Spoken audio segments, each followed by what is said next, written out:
What is up, diehards? West Monell here.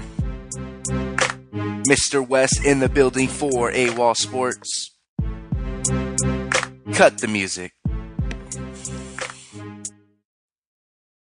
I got the Boston Celtics on my mind today. Why? Why didn't they make the necessary blockbuster trade? Those of you that covet NBA draft picks so much, oh, I don't want to trade 2 picks for an established all-star. I'll get to that in a few, the whole draft pick thing. Don't you worry. Okay, so a guy like Jimmy Butler isn't worth the haul? Paul George, I understand. His contract expiring and all. Carmelo Anthony, I understand. He's a black hole, and that's all to it. Butler, which the Bulls shouldn't trade because he's only 27 in the first place, could have been had. Yes, he could have. So Butler practically redshirts during his rookie year, only getting 8 minutes per game. You didn't, but I saw the potential, so I'm not surprised the caliber of a player that he's become. Alright, I don't blame you. I'm a Bulls diehard. He was contesting LeBron shots and giving PG-13 fits in limited action early on, off the bench. And I noticed how he approached things offensively, without stepping on Derrick Rose's toes, an MVP caliber player at the time. Joakim Noah, a very good passer. Butler took open shots, showed confidence in his scoring, similar to Kobe, and I even said this at the time. Of course, not quite on that level, so don't get me wrong with all that. But he had some nice moves, created separation. He just wasn't hitting the shots that he's hitting now after expanding his game, developing, and working on it. So the guy starts to get burned, goes from 8 points one year, 13 to next, back-to-back 20-point campaigns. Now, up to 25. Picked his offense up as a whole, posting career highs in rebounds and assists so far this season.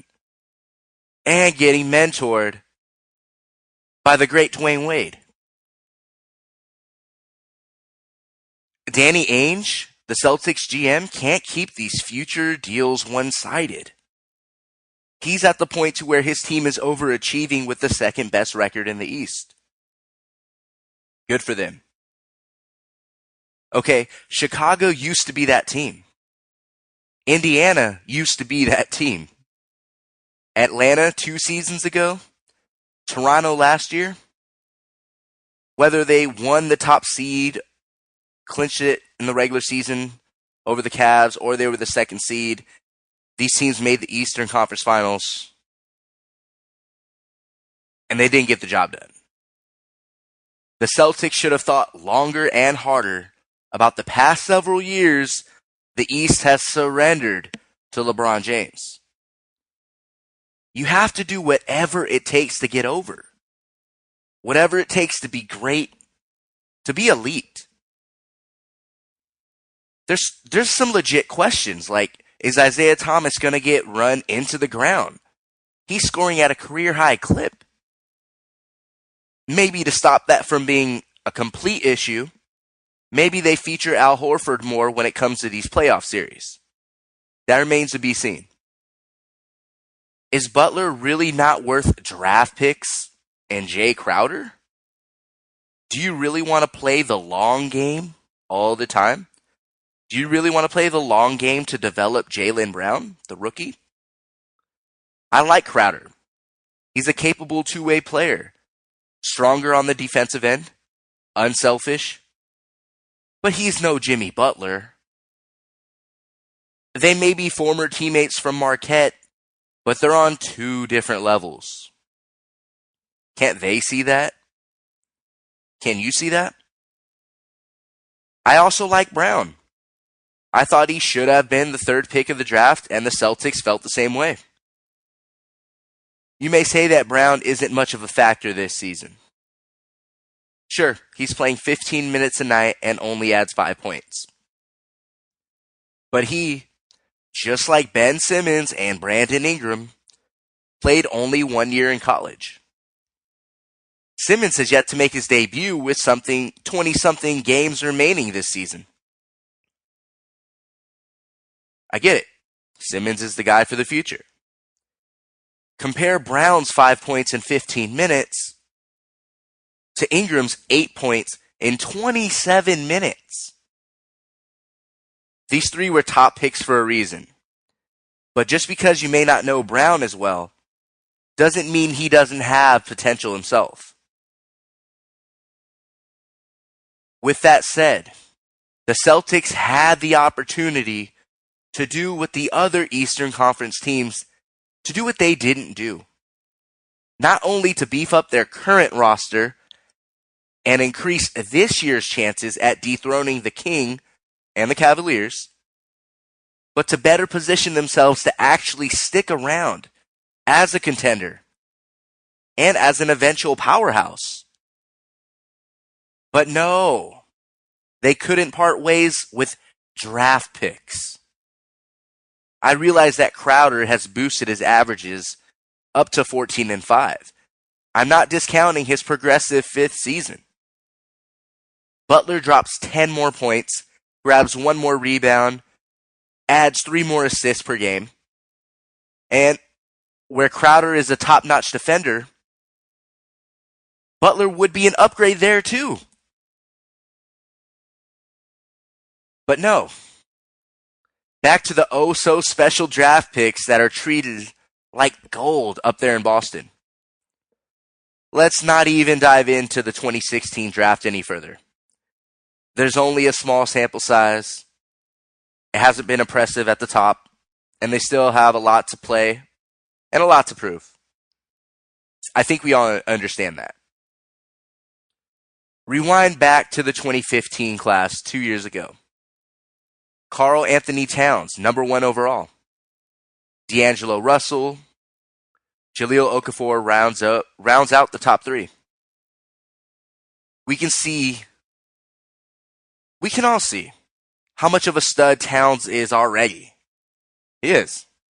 But Minnesota has the 6th worst record in the league. Granted, the 8th spot in the West is entirely up for grabs.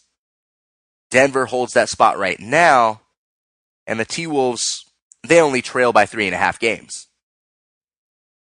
That doesn't mean that they don't have the 6th worst record still. 3rd worst in the West. And we all know that 8th spot is probably going to get swept by the Golden State Warriors. But I digress. So Russell gets caught in controversy as a rookie. Keeps getting nicked up with these little injuries. Involved in trade rumors. Lakers, 2nd worst record out west. And then Okafor. He's been on the trade block since he was drafted by the tanking 76ers. Kristaps Porzingis went to the Knicks. Bright future. He has game. 4th worst record in the East. Not a playoff team. Here's more guys from that draft. Mario Hezonja, Willie Cauley-Stein, Emmanuel Mudiay, Stanley Johnson, Justice Winslow, Trey Lyles, Terry Rozier. These are guys that haven't made much of an impact, got benched, injured, in trade rumors, all the above. Who else? Frank Kaminsky, starting to come on for the Hornets recently. That's good to see. Miles Turner, a building block for Indy. A project still nonetheless. I like both those bigs. Devin Booker gives Phoenix hope, and he certainly can fill it up. Jerian Grant and Cameron Payne, a pair of guards. Both got traded from their first teams to the Bulls. Aside from Jaylen Brown, the Celtics selected R.J. Hunter near the end of the first round. They released him. The Bulls pick him up. They release him too. Diehards. It's not just that one draft. It's a very challenging thing to draft successfully. I give the advantage to teams, franchises that are, that find a way to build themselves into a playoff mainstay, into a contender. I give the advantage to teams that can draft a few rotation players in a matter of a few years. Also, keeping established veterans that they already have to hold down the fort, to help mentor, stuff like that, and to have the eye for talent that hits free agency. The proper fit, not falling for lazy scouting and going for names just because. It may have been Boston's best chance to actually pull it off. They inquired about Okafor, who, realistically, I like him, but he would have slowed down their offense. Paul George is thought to be Laker bound by a lot of sources this summer and would have been probably a rental.